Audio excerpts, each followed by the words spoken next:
Hey guys, 25th of September. I've been in the creek about a week ago. Haven't done anything for about 2 months. Had some surgery, and anyway, got in the creek, and uh, conditions were really good. The water's down quite a bit, really clear. Things have cooled off here in northeast Georgia. And drug a few things out and thought we'd take a look at it. Got a variety of things. I kind of don't like to do it this way because it kind of can get confusing with some people.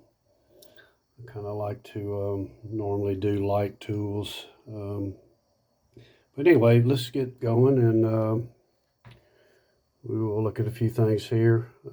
These are some sanding pieces, sanding blocks, made of sandstone. They're kind of cupped out right in here. I would run these pieces this way. Kind of guess where that might have come out of. That was out of the iron seep there. Got some iron stain on it. A nice little piece. Here's another one. Kind of the palm area here is a little bit more polished off. It's got some notch work done around it for your fingers.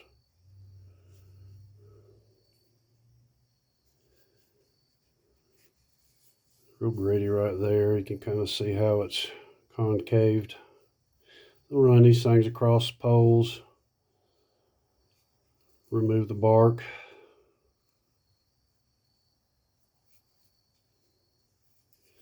Really smooth on the top here.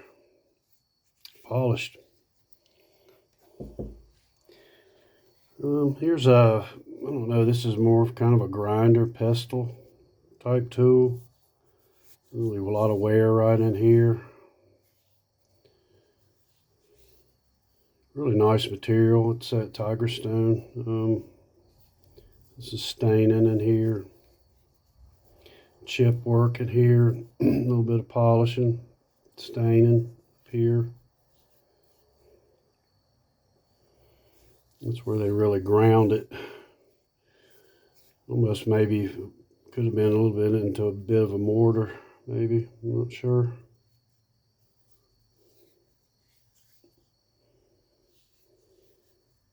Pretty piece, good material.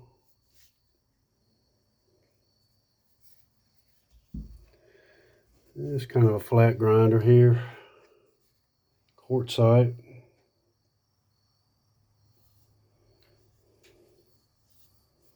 A little staining on the fingers.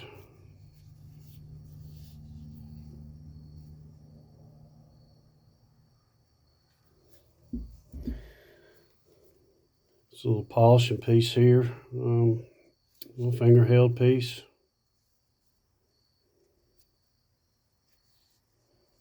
Little polishing surface there.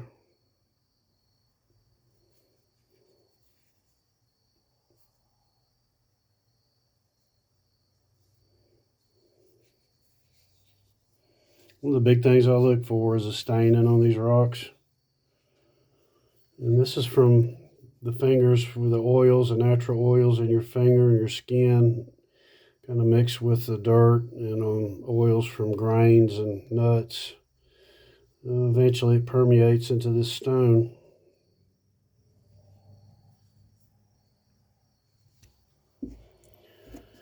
Here's a quartz chopping stone here. Again, this would be used for grains and nuts and dried beans and things like that. This normally would have been white. It's a solid piece of quartz, but it turns this yellow color when it gets some patina on it. It's called patina or rust or whatever you want to call it. I think the correct name is called patina. You see the wear here on this chopping end right here.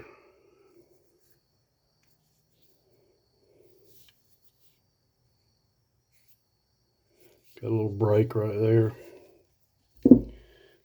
This is a hammer. This is quartz also. This thing could have been used in a mortar. You can see these wear points that are way down the side of this stone. See all this wear up in here. And then it's not so much as the further you get down, it's where it's been polished a little bit and held. Well, that thing may have been worked in a mortar. I'd say it probably was.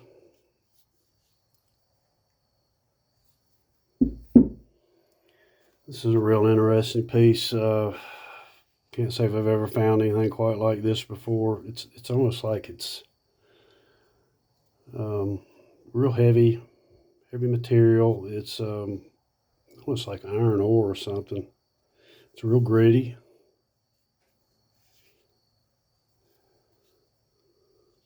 It's all been faceted. Got a little notch right here. Probably for the fingers. Hold it like that.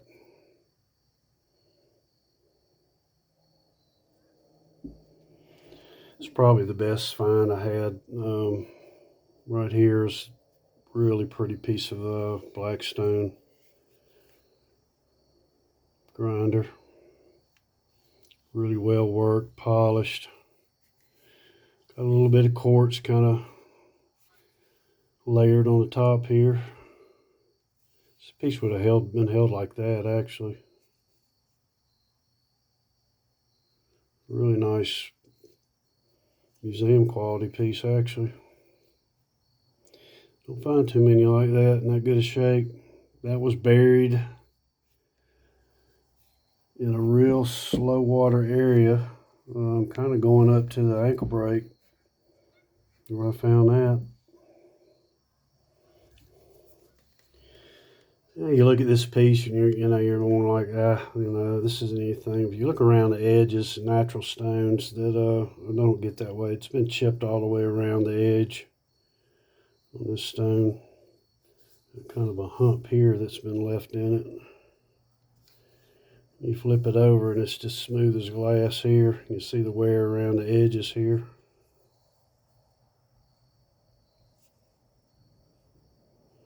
A polishing piece. Grinder. One or the other. And I found these two pieces here, probably no more than about a foot apart. I'm not real sure what they are. Thought about it for a while.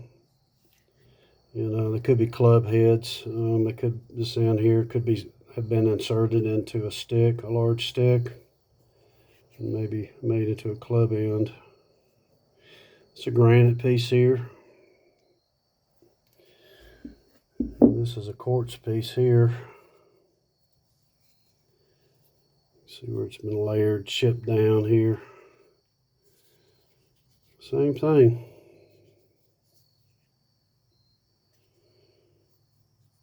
I'm not real sure what the use was on those. There's a little finger held piece. You see the staining. Been held like that. Just a rubbing surface.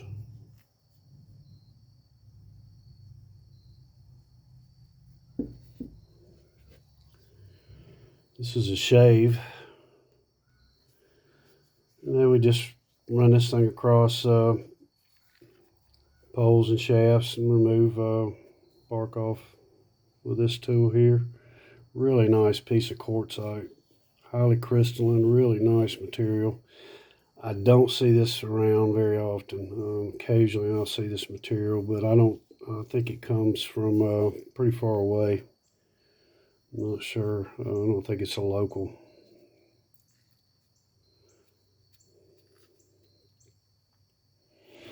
Shaves, they have two ways to sharpen this thing. It's flat on this end, and they'll keep grinding it down here to get an edge here. And I'll chip it down right in here. They'll keep chipping it down here, and then they'll grind it on this side, and that'll give them a really sharp edge. This is an interesting piece here. Probably one of the most interesting pieces I've ever found.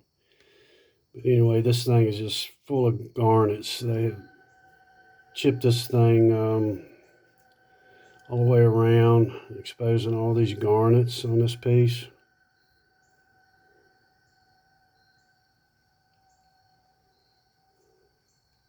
It's really pretty. It's full of garnets, big garnets.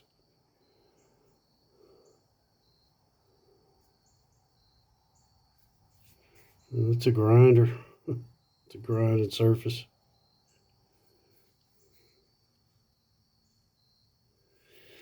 And I've got quite a, I wouldn't say quite a few, but I've got these grinders that have got some like turtle effigies and wings and all that have been reliefed into them, and they like to do that if they could get a piece of stone that that would enable them to be able to just do something different, with them. I don't know if it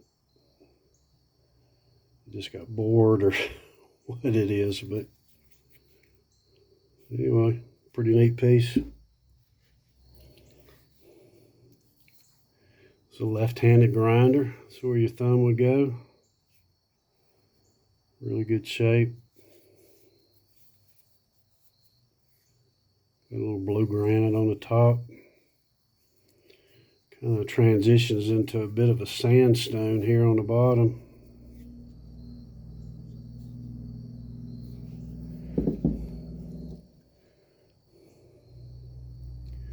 Piece of sandstone here.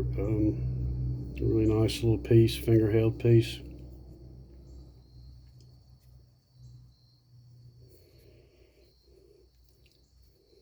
Kind of tailed off in the back.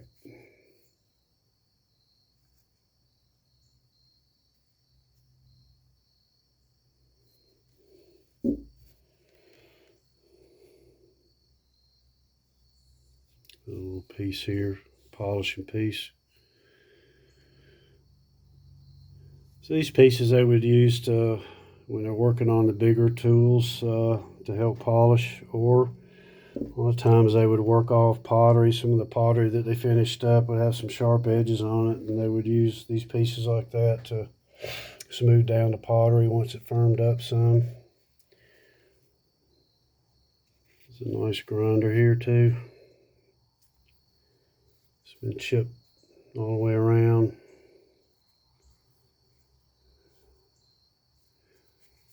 Little palm grinder.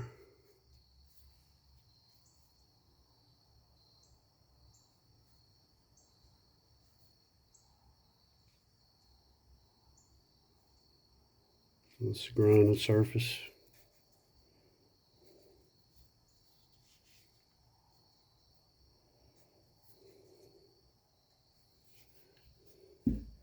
Little teardrop shape. This is a sandstone piece.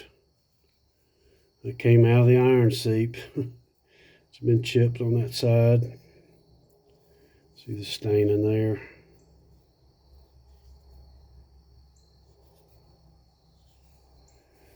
That's a grinding surface, really smoothed out right there.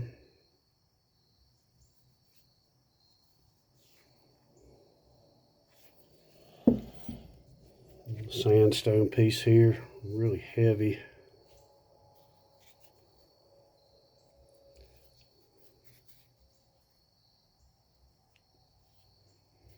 Good shape, well worked.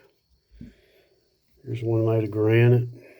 It's a nice piece also. See all the pecking, fine pecking done all in through here. All on this side, all the way down through here. It's a grinded surface.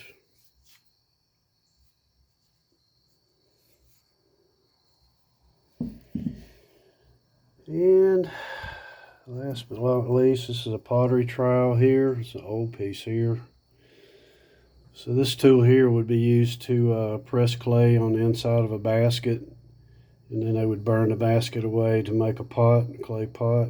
That was the original way that they made pottery. And they would use a tool like this to do that. They would just work the inside of the pot basket with the clay, press it. It's probably about a 4,000-year-old tool there. And then later on, they would coil the clay and make pots with coiled clay. Didn't use the baskets anymore.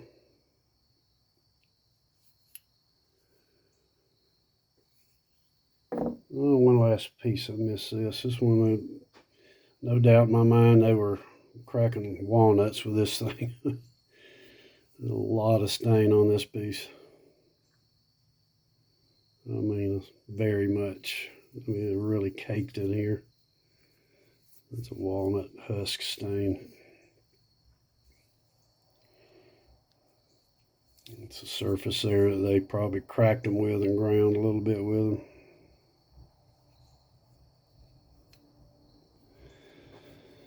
All right, guys. I got some more things, but that's enough for tonight. And hope you guys are doing well, and I'm doing much better. And I'll try to get in the creek again and bring you some more things to look at. Talk to you later.